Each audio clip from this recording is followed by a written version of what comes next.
Oke, assalamualaikum warahmatullahi wabarakatuh. Saya akan menjelaskan tugas yang ada di tugas kelompok, walaupun tidak ada kelompoknya. Kalau boleh saya upload, kalau tidak boleh saya hapus lagi. Dua materinya, lalu tulis jawaban kelompok pada selebaran kertas atau pakai file Word aja ya Bu. Lalu presentasikan hasilnya, ini sedang dilakukan. Lalu yang nomor 5, tanggapi atau jawab apabila ada tanggapan. Ya silahkan teman-teman kalau mau menanggapi atau menjawab atau mengkritik video saya yang belum gimana ya sudah.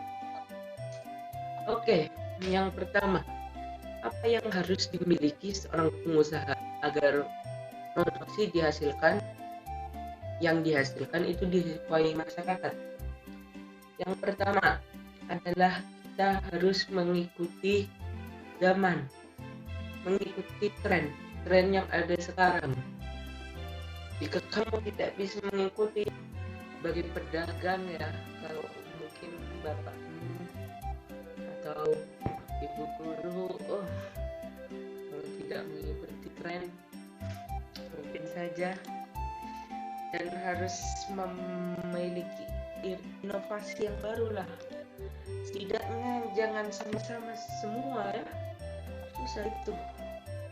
Lalu yang kedua, mana yang lebih dibutuhkan seseorang yang akan membuka usaha, antara modal dan kreativitas? Itu sebenarnya adalah hal yang sama, modal dan kreativitas. Jika kreativitas itu adalah modal yang dibutuhkan untuk membuat ekonomi kreatif.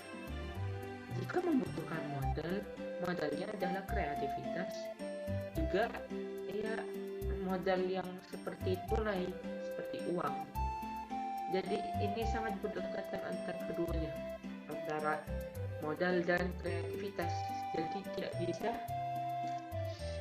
dipilih. Kalau memilih ya berarti modal dong. Modal kan ada kreativitas, juga ada yang namanya uangnya.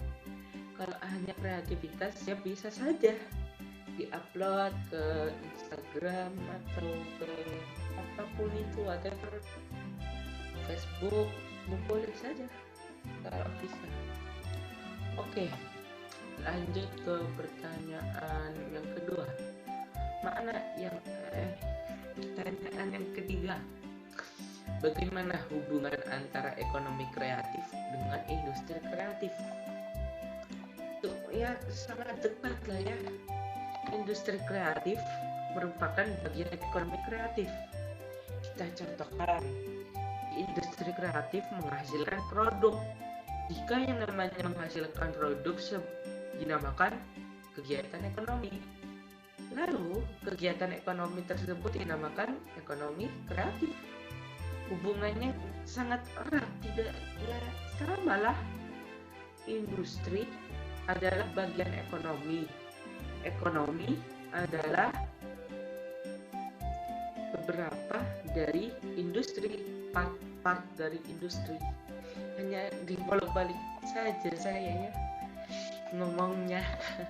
Yang nomor 3, bagaimana prospek industri kreatif tersebut bagi peningkatan ekspor Indonesia ke negara lain?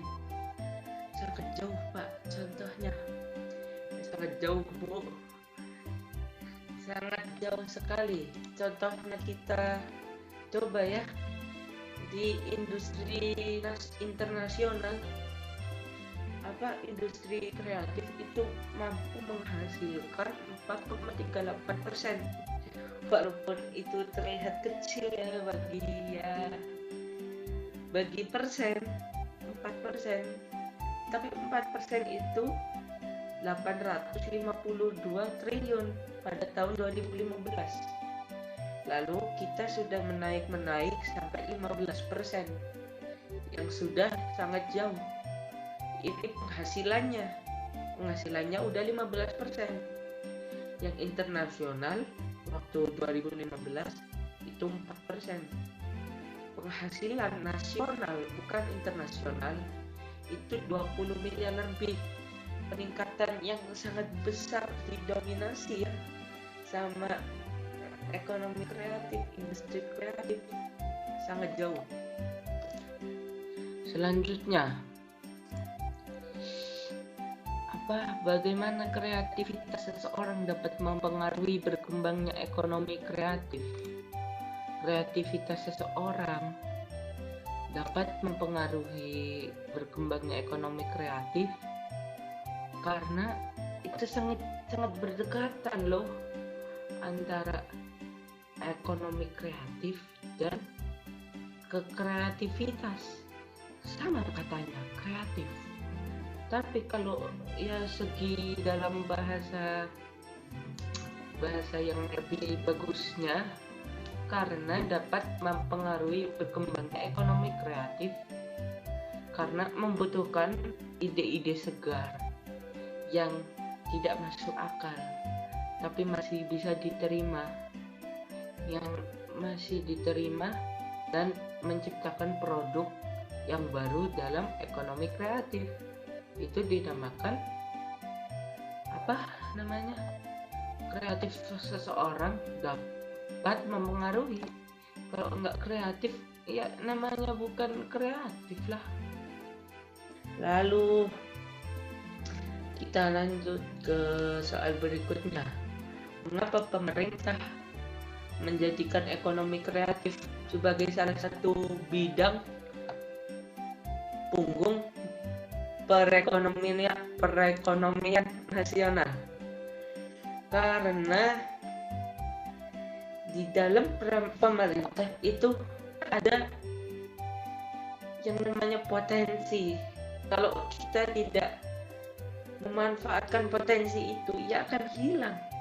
Makanya pemerintah mensupport yang namanya UKM kecil yang kreatif ya, dipilih seperti itu, seperti di BEKF itu ya, BEKF seperti itu yang dimiliki individu warga.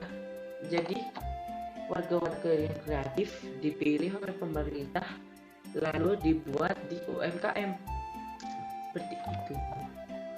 Lalu selanjutnya, bagaimana dampak dari adanya pengembangan ekonomi kreatif bagi perekonomian daerah?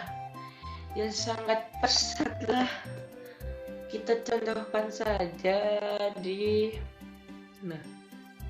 Tegal.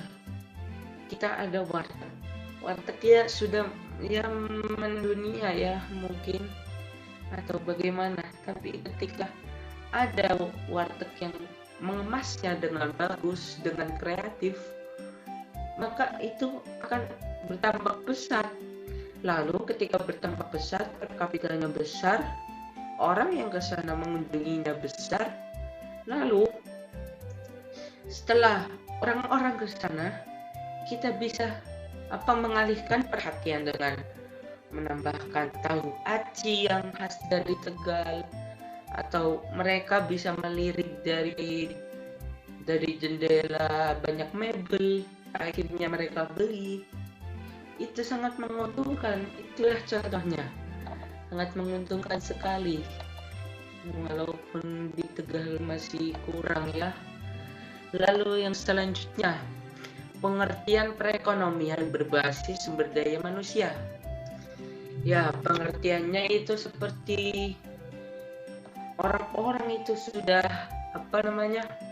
ilmu ekonominya kan ada teori tuh tentang pemanfaatan SDM, tapi kan belum direalisasikan, langsungnya. Lalu itu perekonomian berbasis sumber daya manusia itu adalah langsungnya realnya dari teori tadi yang ada di SDM. Maka kalau seperti itu sudah berarti adalah penerapan teori dari analisis-analisis yang ada sumber daya manusia, lalu direalisasikan ke yang apa namanya tadi, perekonomian berbasis sumber daya manusia. Oke, sekian dari saya. Kalau ada yang mau bertanya, silakan. Kalau tidak ada ya tidak apa-apa, saya tidak memaksa. Oke, sekian. Wassalamualaikum warahmatullahi wabarakatuh.